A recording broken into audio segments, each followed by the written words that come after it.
Download करें जनमत Haryana app. बेटियों के बाद अब बेटों की बारी आई है। हमारे साथ करनाल से एक ऐसी शख्सियत मौजूद है जिन्हें अंतर्राष्ट्रीय युवा दिवस पर राष्ट्रीय युवा पुरस्कार से भारत सरकार ने विज्ञान भवन में दिल्ली में पुरस्कार से नवाजा गया है।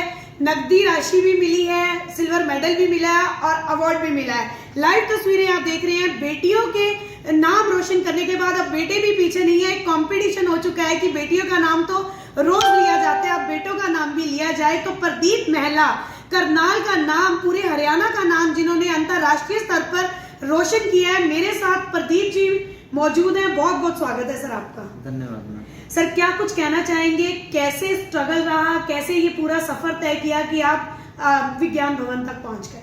मैम, मैं जैसे आपको बताना चाहता हूँ, स्कूल टाइम से एक्टिव था। कॉलेज में जाने के बाद दयाल सिंह कॉलेज में तो पता लगा कि एनसीसी होती है कुछ, तो मैंने वो ज्वाइन की। साथ में फिर मैंने एनएसएस ज्वाइन की। तो वहाँ पर जैसे देश भावना भक्ति की बातें होती हैं, वो पता लगा कि देश के लिए कुछ करना है, कैसे करना है। तो करना है ये पता है, लेकिन कैसे करना है ये एनएसएस ने सिखाया हमें।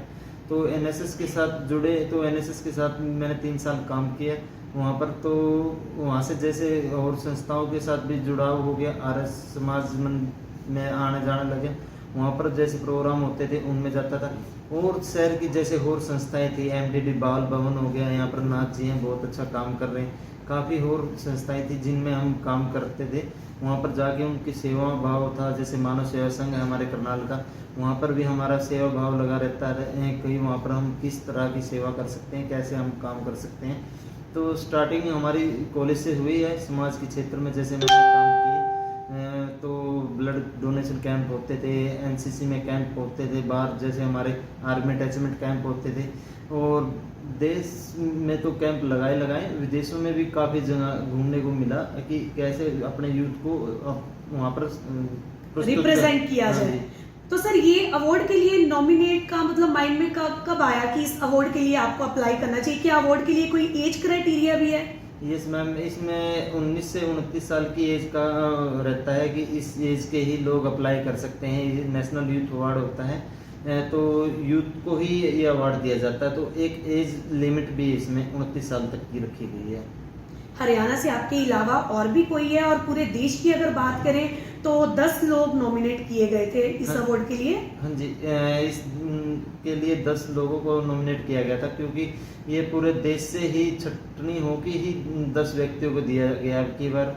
और इसमें जैसे कि आपको बता दिया जाए कि ये नीचे लेवल से, डिस्ट्रिक्ट से, स्टेट से पूरे देश की दिल्ली सेंटर में वहाँ पर जाके छटनी होती है। और वहाँ से छट के, और काफ़ी लंबा टाइम लगता है, जिसमें काफ़ी इंक्वायरीज होती हैं, आईबी तक की इंक्वायरीज होती हैं, आपको बता दीजिए। तो उसके बाद काफ़ी बड़े लेवल पे बैठते हैं जो अफसर होते हैं, वो छाट पीट के और सारा कुछ निचोड़ के जो मेन होता है उसको ये सिलेक्ट करते हैं। मैं आपको बता दूं कि इस अवार्ड के लिए नॉमिनेशन के लिए क्या क्या क्राइटेरिया है। सामाजिक सेवा, सोशल वर्कर है प्रदीप। काफी ब्लड डोनेशन कैंप्स की अगर बात करें, बच्चियों के लिए कोई बात करें, पौधारोपण की बात करें, तो उस लेवल पर इन्होंने काफी सोशल वर्क किए हैं। इस चीज के लिए इस नॉमिनेट किया जाता है इस अवार्ड के लिए। प्रदीप, कभी सोचा था कि इस अवार्ड के लिए आप नॉमिनेट होंगे और अवार्ड आपको ही मिलेगा? मैम, मैं आपको बता दूं, मैं जैसे कि आपको बताया कि कॉलेज टाइम से ही एक्टिव था 2011 से। लेकिन मैंने ये अप्लाई 17-18 के बैच में किया, और उससे पहले मैंने कभी भी ज़िंदगी में कोई अवार्ड के लिए अप्लाई नहीं किया था। ये मेरा फर्स्ट टाइम अप्लाई था। लोग काफ़ी बार अप्लाई करते हैं, जब भी उनका नहीं होता। और इसकी मिनिमम ये है कि 3 साल तो आपने समाज के क्षेत्र में कुछ न कुछ काम किया हो तभी आप अप्लाई कर सकते हैं, ये कंडीशन है उसमें। तो अगर बच्चियों के लिए बात करें तो क्या क्या ऐसा आपने सामाजिक कार्य किए हैं?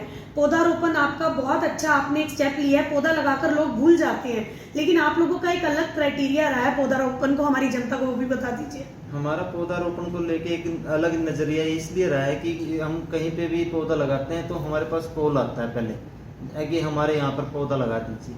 हम उनको यही पहले प्रॉमिस लेते हैं कि हम पौधे तो लगा देंगे, लेकिन इनकी देखभाल की जिम्मेवारी आपकी है। उनको पानी आपने देना है, और उनके है ना कहीं खराब ना हो जाए।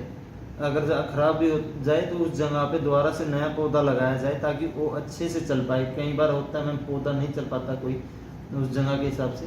तो उन्होंने ये जिम्मेवारी लेते हैं, तब हम वहाँ पर पौधा लगाने जाते हैं। ये नहीं है कि जाके सड़क के किनारे पे पौधा लगा दें या कहीं खाली जगह मिली हुई है तो वहाँ पर पौधा लगा दें।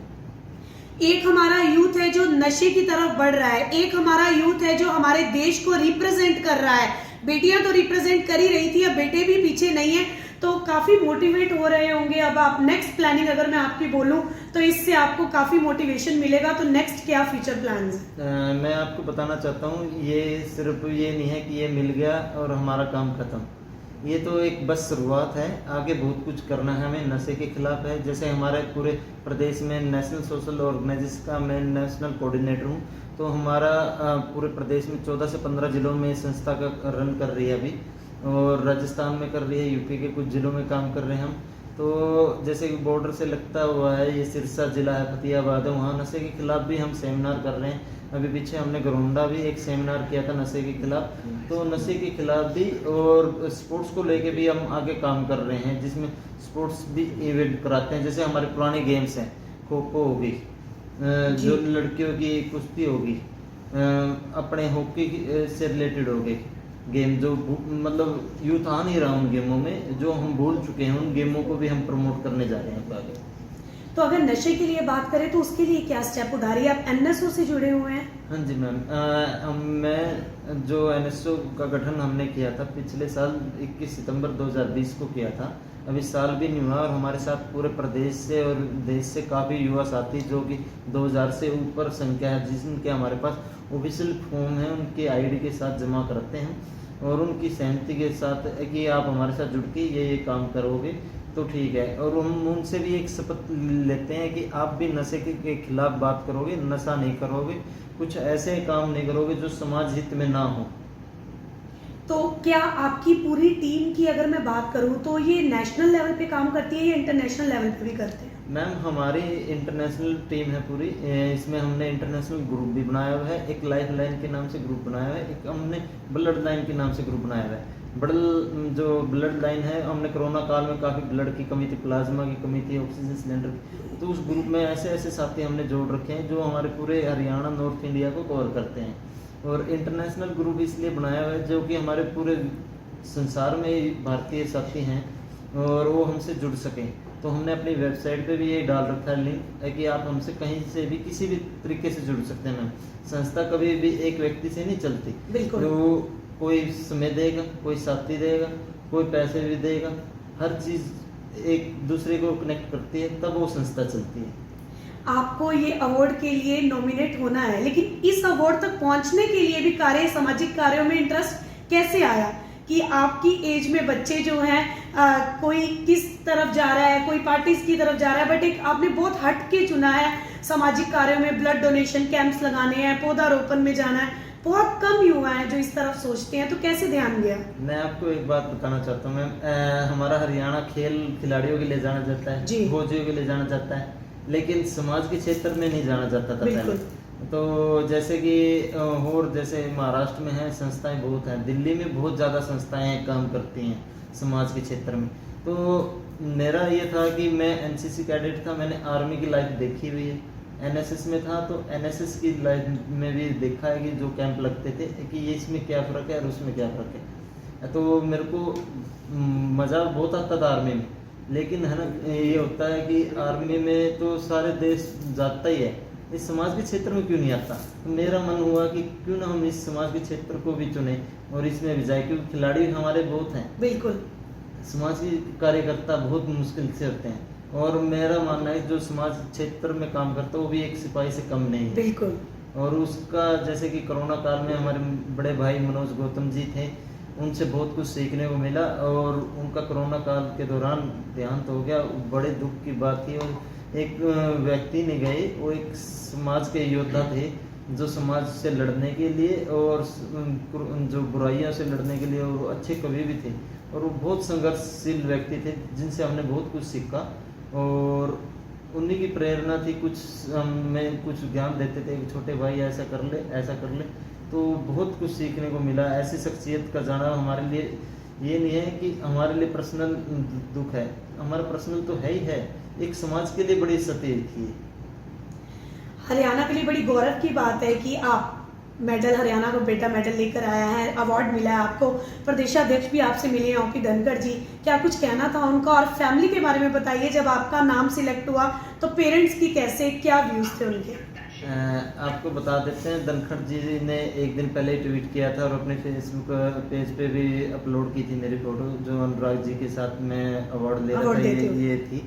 तो अगले दिन ही बाय चांस उनसे मुलाकात, उन्होंने देखा मेरे को तो खुश हो गए। तो बोले कि ये तो बड़े सौभाग्य की बात है कि कल ही मैंने आपके बारे में कुछ ट्वीट किया और आपके आमने सामने मुलाकात होगी। तो उन्होंने थप्पी मार के मुझे पूरी आशीर्वाद दिया और गले लगा लिया। इस बात पे खुश होके कि चलो हरियाणा का नाम रोशन करने में समाज सेवी भी अब आगे हैं। बहुत अच्छी बात है।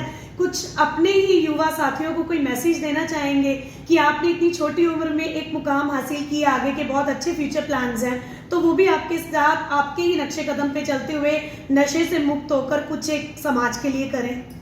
मैं अपने युवा साथियों को यही बताना चाहता हूँ कि हम है ना, जो भी प्लान करते हैं, हमारे साथ यूथ जुड़ा हुआ है और दिन प्रतिदिन जुड़ता ही जा रहा है और वो यूथ जुड़ रहा है जो कि समाज हित में कुछ ना कुछ सोचता है। जैसे कि कहते हैं कि हम भैया ये करना चाहते हैं, हम उनको सिर्फ अब बताते हैं कि ऐसे कर लो, वो तुरंत कर देते हैं उस चीज़ को।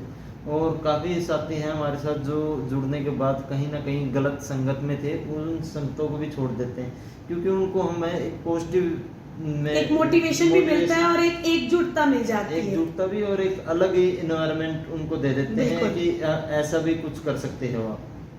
बहुत बहुत धन्यवाद आपका। यही हमारे साथ करनाल से प्रदीप महला मौजूद हैं, जिन्होंने एक मिसाल रखी है हमारी युवा पीढ़ी के लिए, हमारी जनरेशन के लिए, कि जरूरी नहीं है नशे की तरफ जाएं, समाज के हितों के लिए कार्य करने के लिए भी बहुत कुछ ऐसी चीजें हैं जो आपको नशे से भी छुटकारा मिलता है। सामाजिक कार्यों में आगे आए, गलत चीजों की तरफ जाने की जगह अच्छी चीजों की तरफ जाइए। राजनीति के आगे, राजनीति के पीछे, हर हलचल को जानने के लिए हमारे YouTube चैनल जनमत हरियाणा को लाइक करें, सब्सक्राइब करें और अपडेट रहने के लिए बेल आइकन दबाना ना भूलें। देखते रहें जनमत हरियाणा, सच के अलावा कुछ भी नहीं।